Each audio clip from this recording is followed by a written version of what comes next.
ঈদে উত্তরবঙ্গের ঘরমুখী মানুষের যাত্রা সুগম করতে খুলে দেওয়া হচ্ছে বেশ কয়েকটি উড়াল সড়ক ও আন্ডারপাস। তাই এ পথে ঈদ যাত্রায় স্বস্তির আশা সংশ্লিষ্টদের। ঈদের 10 দিন আগে যমুনা সেতুর পশ্চিম মহাসড়কে নির্মিত 4টি আন্ডারপাস খুলে দেওয়ার সিদ্ধান্ত হয়েছে। আরও জানাচ্ছেন সিরাজুম মনির শুভ।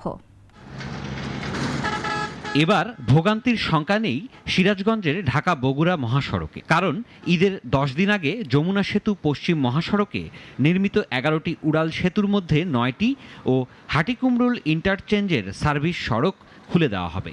খুলে দেওয়া হচ্ছে 4টি আন্ডারপাসও। পাশাপাশি ঢাকা রংপুর মহাসড়কের 4 লেন চালু হওয়ায় সুফল পাবে ঈদে ঘরমুখী মানুষ।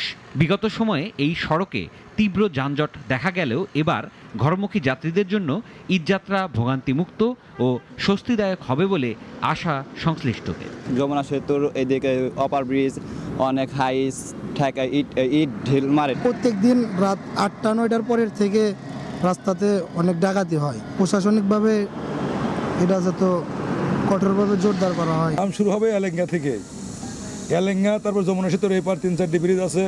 এসব জায়গা মনে করেন আপনার লোক যমুনা সেতুর ওই পার স্টেশনে ওইসব জায়গা জাম হবে। 3 লাইনে গাড়ি দেয় 1 লাইন হয়ে যাচ্ছে, ওই তখনই যানজটটা বাগিয়ে যাচ্ছে। যেখানে প্রশাসন আছে সেখানে হয়তো জবাবদোর তারা ক্লিয়ারেন্স দিচ্ছে। যমুনা সেতু পশ্চিম গোলচত্বর হয়ে হাটিকুমরুল গোলচত্বর পর্যন্ত 22 কিলোমিটার মহাসড়ক। স্বাভাবিক সময়ে যমুনা সেতু হয়ে প্রতিদিন উত্তরের 16টি ও দক্ষিণের 5টি জেলার প্রায় 15 থেকে 20 হাজার যানবাহন পারাপার হয়, কিন্তু ঈদ আসলেই এর সংখ্যা বেড়ে হয় কয়েক গুণ।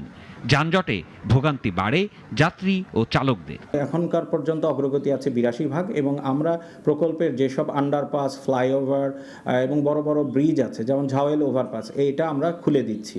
উত্তরাঞ্চলের ঈদযাত্রা নির্বিঘ্ন করতে এবার খুলে দেওয়া হচ্ছে ঝাওইল, ঘুরকা, সলঙ্গা ও ভুইয়াগাতি আন্ডারপাস। এছাড়াও পুলিশ, হাইওয়ে পুলিশ সবসময় সচেতনভাবে মনিটরিং করবে সড়ক। পাশাপাশি স্থানীয় জনগণের সমন্বয়ে গঠিত কমিউনিটি পুলিশও কাজ করবে।